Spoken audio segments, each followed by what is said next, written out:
नमस्ते दोस्तों, मेरे YouTube चैनल में फिर से एक बार आप सभी का स्वागत है। तो बहुत से स्टूडेंट की तरफ से एक डिमांड हो रही थी कि आप एक काम कीजिए सर, एमएसटी सीईटी के बारे में जो केमिस्ट्री सब्जेक्ट है उसके बारे में हमें कुछ टिप्स दीजिए, कुछ स्ट्रैटेजी जो है स्टडी करने की कि कैसे स्टडी किया जाए, तो उसके बारे में कुछ बताइए। ओके, तो अभी तो एग्ज़ाम के लिए दो या 3 महीने, अभी तो 12th का एग्ज़ाम आपका हुआ नहीं है, तो मैं आपको एक स्ट्रेटेजी बता रहा हूँ, उसको आप अगर फॉलो करोगे तो 100% आपको उसमें सक्सेस मिलेगा। ओके, तो चलिए देखते हैं कि किस प्रकार से हमें ये स्ट्रेटेजी डिज़ाइन करनी है। तो सबसे पहली चीज़ जो आपको यहाँ पे करनी है एमएसटी सीईटी के बारे में, तो सबसे पहली चीज़ है सिलेबस। ओके, तो ऑलरेडी 4 मंथ्स बिफोर जो एमएसटी सीईटी का सेल है उसका जो ऑफिशियल वेबसाइट है उसके ऊपर सिलेबस का पीडीएफ आ चुका है। ठीक है, तो आपको सिलेबस में जाके ये करना है कि देखना है कि 11th के ओके और 12th के तो सभी चैप्टर्स है, पर 11th के स्पेशली कौन कौन से चैप्टर्स है जिनको आपको थरोली स्टडी करना है। ओके, और 12th के तो सारे के सारे चैप्टर्स आपको स्टडी करने हैं। उसके बाद में ये जो वेटेज है इसका, ओके, 11th का और 12th का, तो इसके बारे में भी आपको पता होना चाहिए कि 11th के ऊपर आपको लगभग 20% क्वेश्चंस आने वाले हैं। ओके, और 12th के ऊपर आपको 80% क्वेश्चंस आने वाले हैं। अगर आप क्वेश्चन नंबर ऑफ क्वेश्चन के हिसाब से देखें तो पूरे पेपर में आपको केमिस्ट्री के 50 क्वेश्चंस यहाँ पे दिखाई देंगे। तो ये 50 में से 10 क्वेश्चंस आपको 11th स्टैंडर्ड के ऊपर आएंगे और लगभग 40 क्वेश्चंस, जो बचे हुए 40 क्वेश्चंस है वो आपको 12th के ऊपर आएंगे। ओके, तो सबसे पहली चीज़ आपको ये करना है कि सिलेबस जो है वो आपको अच्छी तरह से डाउनलोड करके रखना है। ठीक है, दूसरी चीज़, चलिए सिलेबस एक बार डाउनलोड कर लिया तो सेकेंड पॉइंट आता है स्टडी मटेरियल के ऊपर। ओके, तो यहाँ पे जो स्टडी मटेरियल हमें यूज करना है वो कौन सा यूज करना है, तो देखिए ये जो एमएसटी सीईटी एग्ज़ाम है इसकी जो क्वेश्चन पूछने की जो डिफ़िकल्टी लेवल है, ओके, वो महाराष्ट्र स्टेट बोर्ड का जो भी सिलेबस हमें दिया हुआ है डिज़ाइन करके उस हिसाब से हमें रखनी है। ओके, तो उस हिसाब से रखी भी जाती है। तो सबसे पहले आपको क्या करना है, 11th का और 12th स्टैंडर्ड का आपका जो टेक्स्ट बुक है, ओके, उसको आपको बहुत अच्छी तरीके से थॉरली स्टडी करना है। ओके, तो सबसे पहला जो स्टडी मटेरियल आपको यहाँ पे चाहिए वो चाहिए 11th और साइंस का, 11th और 12th का टेक्स्ट बुक। ठीक है, दूसरी चीज़ आपको यहाँ पे ये करनी है कि जो भी आपके क्लासेस वगैरह बहुत से लोग लगाते हैं तो उसकी नोट्स आपके पास होंगी, तो वो नोट्स आप थरोली स्टडी कीजिए। उसके बाद में ऑनलाइन कंटेंट जो है, ओके, यूट्यूब पे या फिर टेलीग्राम पे बहुत सा कंटेंट आपको यहाँ पे मिल जाएगा, बहुत से यूट्यूब पे वीडियोस आपको मिल जाएंगे, तो ये आपको अच्छी तरह से यहाँ पे देखने हैं। ठीक है, तो ये स्टडी मटेरियल की में जो लिस्ट है, तो इस प्रकार से ये चीज़ें उसमें सब आ सकती है। ठीक है, तो ये हो गया सेकेंड पॉइंट स्टडी मटेरियल का। उसके बाद में हमें जो थर्ड पॉइंट यहाँ पे देखना है, वो थर्ड पॉइंट बहुत ज़्यादा इम्पॉर्टेंट है। मैं केमिस्ट्री के बारे में बोलूँगा, ओके, बाकी सब्जेक्ट के बारे में तो स्ट्रैटेजी के बहुत सारे वीडियोस आपको मिल जाएंगे। तो केमिस्ट्री में आपको सबसे पहले थर्ड नंबर यहाँ पे मैं देता हूँ, क्लासिफिकेशन करना है। Okay, classification. अब ये क्लासिफिकेशन क्या होता है, तो केमिस्ट्री में आपको 3 ब्रांचेस सेपरेटली दी हुई रहती है। सबसे पहली होती है organic chemistry, okay, second is nothing but inorganic chemistry, okay, और जो थर्ड ब्रांच है उसको हम बोलते हैं फिजिकल केमिस्ट्री, और भी होती है बायोकेमिस्ट्री या फिर अप्लाइड केमिस्ट्री। ठीक है, पर ये 3 ब्रांचेस है, इनको आपको अच्छी तरह से क्लासीफाई करना है। ठीक है, ऑर्गेनिक केमिस्ट्री में जो जो भी चैप्टर्स आते हैं उनको आपको सेपरेट कर देना है, इनऑर्गेनिक में कौन से आते हैं और फिजिकल में कौन से आते हैं। तो इनऑर्गेनिक स्टडी करते वक्त आपको एक चीज़ का बहुत अच्छी तरीके से ध्यान रखना है कि जो भी कंसेप्ट है आपका, ओके, कॉन्सेप्ट वो सबसे पहले तो क्लियर होना चाहिए। उसके बाद में जो IUPAC नॉमेनक्लेचर है, ये IUPAC नॉमेनक्लेचर को आपको बहुत अच्छे तरह से स्टडी करना है, क्योंकि ज़्यादातर एंट्रेंस एग्जाम में नीट हो, जेईई हो या MST CET हो, उसमें आपको कॉमन नेम के अलावा IUPAC नेम ज़्यादातर पूछे जाते हैं। तो IUPAC नॉमेनक्लेचर आपको बहुत अच्छे से करना है। उसके बाद में IUPAC नॉमेनक्लेचर के बाद पार्ट आता है रिएक्शंस का, ठीक है। तो रिएक्शंस में बेसिकली यहाँ पे एक चीज़ मैंने देखी है कि बहुत लोग यहाँ पे कंफ्यूज हो जाते हैं। तो रिएक्शंस में भी दो रिएक्शंस रहती है। सबसे फर्स्ट रिएक्शन जिनको हम बोलते हैं methods of preparation, okay, methods of preparation, और दूसरी जो रिएक्शंस होती है जिनको हम बोलते हैं केमिकल प्रॉपर्टीज, जिनमें हमको रिएक्शन स्टडी करनी होती है उस पर्टिकुलर सब्सटेंस की। तो आपको इनको आइडेंटिफाई करके सेपरेट कर देना है, क्योंकि बहुत से लोग इसमें कंफ्यूज हो जाते हैं, ओके।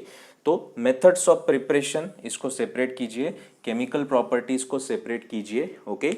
और फिर हर एक रिएक्शन का जो आपको स्टडी करना है उसको याद मत कीजिए, तो उसका मैकेनिज्म जो है, ये रिएक्शन किस प्रकार से हो रही है, इसमें सब्स्टिट्यूशन हो रहा है, इसमें एलिमिनेशन हो रहा है, ओके। तो इस चीज़ों के ऊपर आपको सबसे अच्छी तरह से ध्यान देना है। आपको मैकेनिज्म देखना है कि रिएक्शन कैसे हो रहा है। और उसके बाद में जो छोटी छोटी चीज़ें होती है, जैसे कि कैटलिस्ट कौन सा यूज़ किया है, ओके, उसके बाद में टेम्परेचर कितना है, ओके, उसमें सॉल्वेंट कौन सा यूज़ किया है, उसकी कंडीशंस क्या है रिएक्शंस की, तो ये सभी चीज़ें आपको अच्छी तरह से ध्यान में रखनी है, ओके। तो ये हो गया ऑर्गेनिक केमिस्ट्री।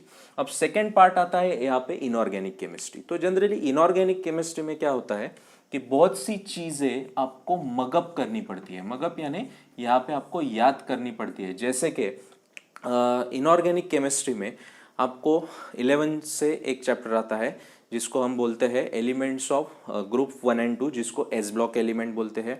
फिर P ब्लॉक एलिमेंट्स आते हैं, उसके बाद में D ब्लॉक और F ब्लॉक। तो ये जनरली इनऑर्गेनिक केमिस्ट्री में आता है और इसमें बहुत सारी चीज़ें याद करनी पड़ती है।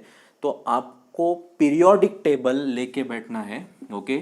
और पीरियोडिक टेबल का एक चार्ट, एक कलर्ड चार्ट आपको आपके स्टडी रूम में लगा के रखना है और उसको आपको बार बार देखना है। और वैसे कुछ ट्रिक्स भी होती है एलिमेंट्स याद रखने की, ओके, तो उनको भी आपको याद करना है, ठीक है। तो ये हो गया इनऑर्गेनिक केमिस्ट्री के बारे में। इसमें छोटी छोटी चीज़ें रहती है, वो आपको याद करनी पड़ेगी। आखिरी में आता है फिजिकल केमिस्ट्री। अब ये फिजिकल केमिस्ट्री जो है, इसमें फिजिक्स और मैथ्स ये थोड़ा केमिस्ट्री में मिक्स किया हुआ है, ओके। तो फिजिकल केमिस्ट्री में सबसे इंपॉर्टेंट चीज़ जो है वो है कंसेप्ट, फिर से, ओके। तो ये कंसेप्ट आपको अच्छे से थरोली पहले तो समझना है, ओके। उसके बाद कुछ लॉज वगैरह होंगे तो उनको आपको याद करना है। जैसे 11th में फर्स्ट चैप्टर जो है some basic concepts of chemistry, उसमें कुछ लॉज है, लॉज ऑफ केमिकल कॉम्बिनेशन।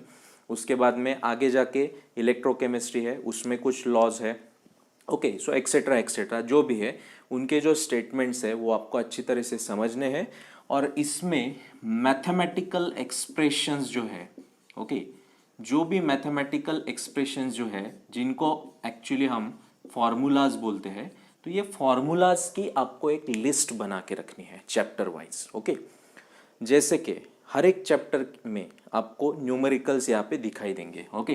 तो ये न्यूमेरिकल्स आपको अगर सॉल्व करने हैं right from the first chapter some basic concepts of chemistry, उसमें मोल कंसेप्ट के न्यूमेरिकल आपको आते हैं। तो ये जो न्यूमेरिकल्स है उसके लिए आपको फार्मूलाज की लिस्ट बनानी है, ओके। और हर एक रूल का, हर एक लॉ का मैथमेटिकल एक्सप्रेशन आपको वहाँ पे देखना है और कंसेप्ट को आपको समझ लेना है, ओके। सो ये रहा केमिस्ट्री के बारे में, क्लासिफाइड केमिस्ट्री। तो ये इसको क्लासिफाइड स्टडी हम बोलेंगे, ठीक है। इसके बाद में हमको क्या करना है कि एक बार आपका क्लासिफिकेशन हो गया कि उसके बाद जो फोर्थ और सबसे इंपॉर्टेंट पॉइंट यहाँ पे आता है उसको हम बोलेंगे द मोस्ट इंपॉर्टेंट पॉइंट, जिसको हम बोलेंगे जो भी आपके वीकेस्ट पार्ट है, देखो, ओके, जो भी आपका वीक पार्ट है। अब कुछ लोगों को ऑर्गेनिक केमिस्ट्री बहुत अच्छा लगता है, कुछ लोगों को इनऑर्गेनिक और कुछ लोगों को फिजिकल। जैसे कि मेरा पहले से, मैं जब 11th 12th में था, मुझे ऑर्गेनिक केमिस्ट्री में आउट ऑफ मार्क्स आते थे, ठीक है। तो मुझे बहुत ज़्यादा अच्छा लगता था और उसका स्टडी भी मैं अच्छे से कर पाता था, ठीक है। तो ऐसे कुछ आपके चैप्टर्स रहेंगे जिनको आपने अच्छे से स्टडी नहीं किया है, जो आपके छूट गए, या फिर क्लास में आपने थोड़ा सा उसके ऊपर ध्यान नहीं दिया है।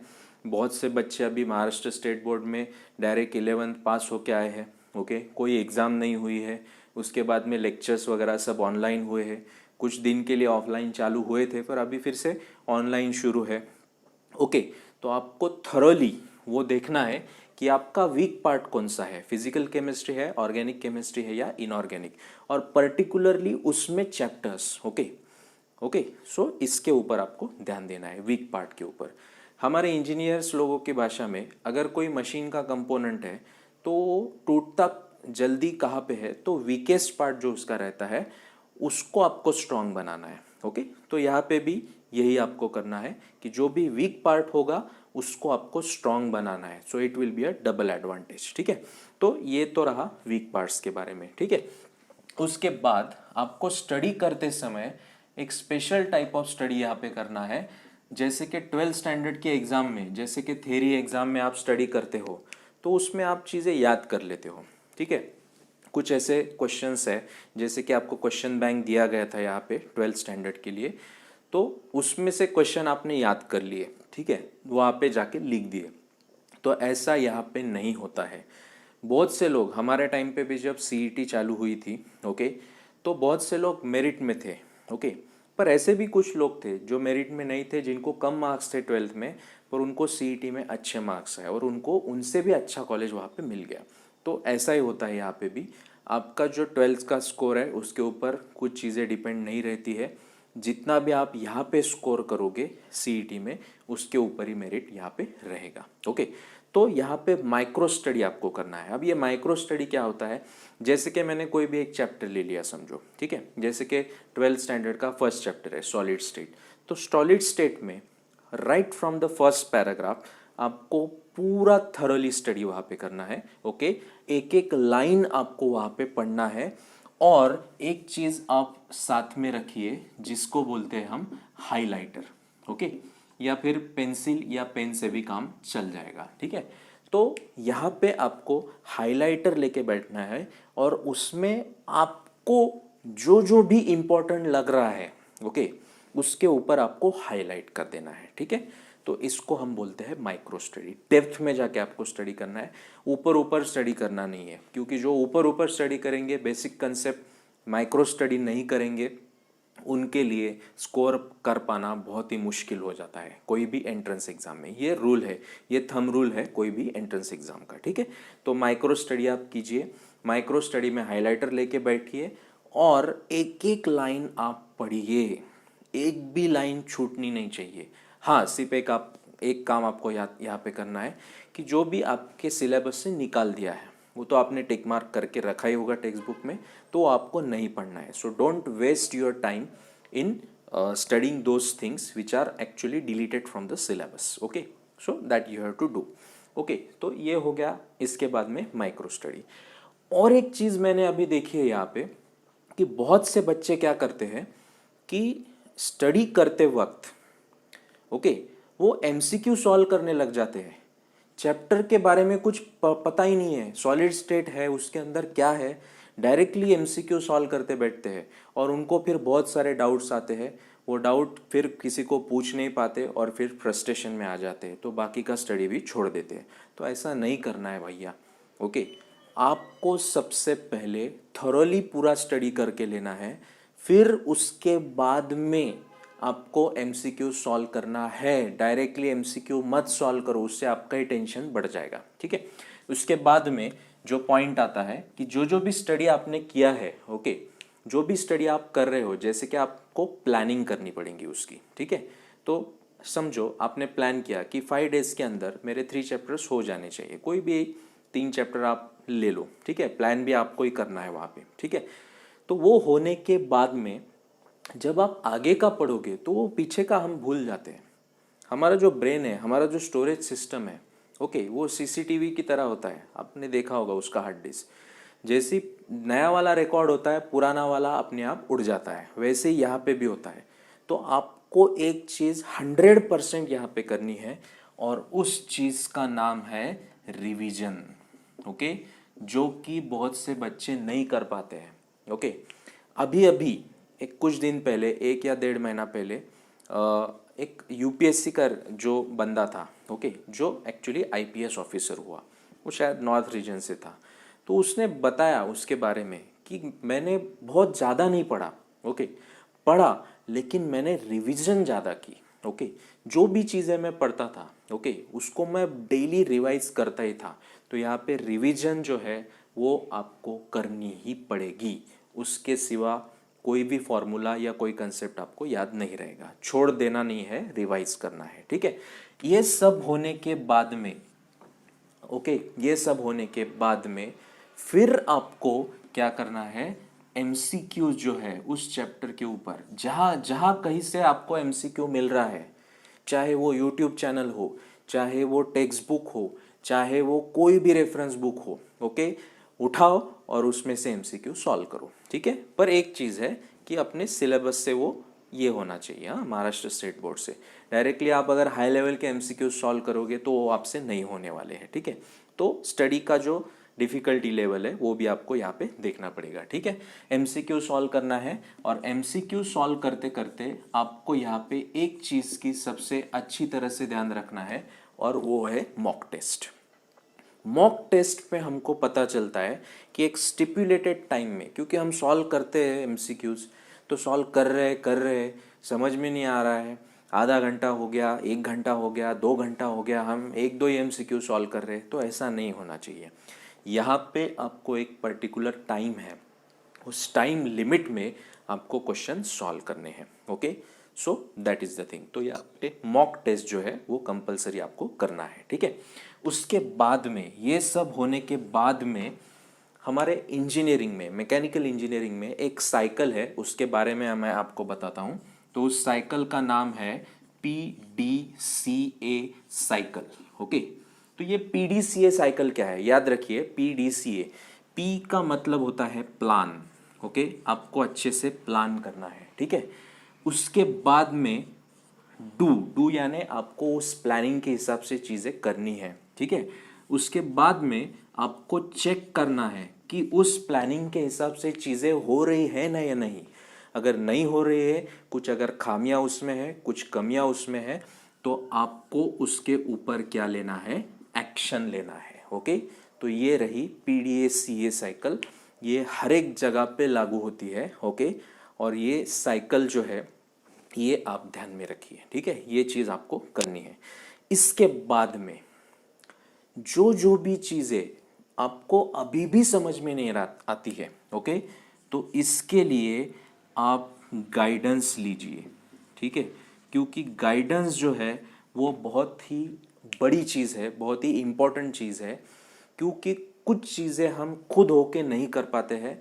तो जो भी आपका मेंटर है, ओके, सब्जेक्ट के लिए आप मेंटर्स चूज़ कर सकते हैं, तो उनको आप ज्वाइन होइए, डरिए मत। बहुत से चीज़ें जो है वो फ्री रहती है, जैसे कि मैं अभी सीरीज स्टार्ट की है केमिस्ट्री की, वो फ्री है। ओके, तो कोई भी आके वहाँ पे टेलीग्राम चैनल पे मुझसे क्वेश्चन पूछ सकता है कि सर ये ऐसा क्यों। ओके, तो ये आप हक से पूछिए, उसके लिए कोई भी आपको पैसा नहीं देना पड़ेगा। ओके, तो ऐसे आप मेंटर्स लीजिए और उनका गाइडेंस आप लीजिए। ठीक है, गाइडेंस इज मस्ट। ठीक है, ये सब हो जाने के बाद में आपको ये पता है कि अभी आपको एग्ज़ाम को जाना है। ओके, उसके कुछ दिन पहले आपको टाइम मैनेजमेंट करना है। ठीक है, ये चीज़ सबसे आखिरी में आती है, टाइम मैनेजमेंट।